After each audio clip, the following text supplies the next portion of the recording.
नमस्कार दोस्तों, स्वागत है आपका जियो मैटर्स पे। चाइना में एक ऐप बहुत ज़्यादा वायरल हो रही है। ये कोई गेम नहीं है, ना कोई सोशल प्लेटफॉर्म है। ये ऐप का नाम है आर यू डेड।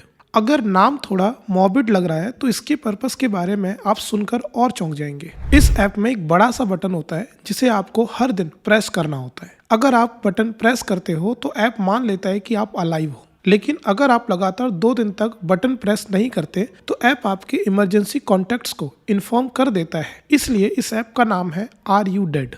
तो सवाल यह है कि ये टेक्नोलॉजी किस डर को टैप कर रही है और ये दुनिया के सेकंड मोस्ट पॉपुलस कंट्री में लाइफ के बारे में क्या बताती है। आप अपने फोन में एक ऐप खोलते हैं और सबसे पहला सवाल जो पूछती है वो यह कि आर यू अलाइव। यह कहानी है चाइना की एक नई वायरल ऐप की। इसका आइडिया ब्रूटली सिंपल है। हर 2 दिन में एक बार आप ऐप खोलते हैं, आप एक जाइंट बटन पर टैप करते हैं जिस पर लिखा होता है चेक इन डे।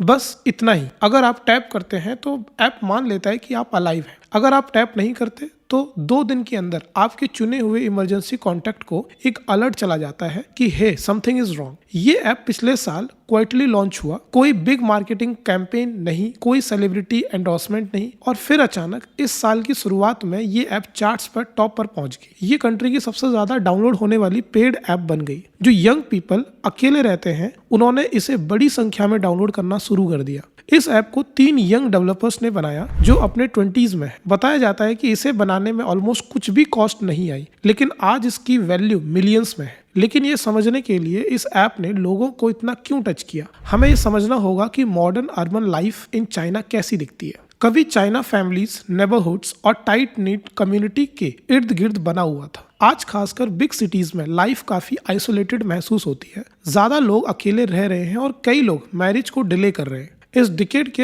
एंड तक चाइना में hundreds of millions single people households हो सकते हैं। 2030 तक करीब 200 मिलियन। टाइनी अपार्टमेंट्स में रहने वाले यंग प्रोफेशनल्स, घर से दूर स्टूडेंट्स, जॉब साइट्स के आसपास रहने वाले वर्कर्स, अब तो एडल्टरी लोग भी अकेले ही एज कर रहे हैं। और इन सबको जोड़ने वाला एक साइलेंट डर है। अगर कुछ हो गया और किसी को पता ही ना चले तो चाइनीज सोशल मीडिया पर लोग हैरान करने वाली ऑनेस्टी के साथ बोल रहे हैं कि कुछ कहते हैं कि ये ऐप उन्हें पीस ऑफ माइंड देती है। कुछ कहते हैं कि कम से कम कोई तो इनकी बॉडी डिस्कवर कर लेगा। बेशक हर कोई इस ऐप को पसंद नहीं करता। दरअसल बहुत से लोग इसके नाम से ही नफरत करते हैं। चाइनीज कल्चर में वर्ड्स का बहुत महत्व होता है और डेथ के बारे में ओपनली बात करना अक्सर बैड लक माना जाता है। कुछ यूजर्स कहते हैं कि ऐप इंस्टॉल करना भी इनऑस्पियस लगता है। कुछ ने क्रिएटर्स से ऐप का नाम बदलने की रिक्वेस्ट की। ऐप बनाने वाली कंपनी कहती है कि वो यूजर्स की बात सुन रही है और शायद फ्यूचर में रीब्रांड भी करे। लेकिन आयरनी देखिए, यही ब्लीक नाम इसे वायरल बना गया।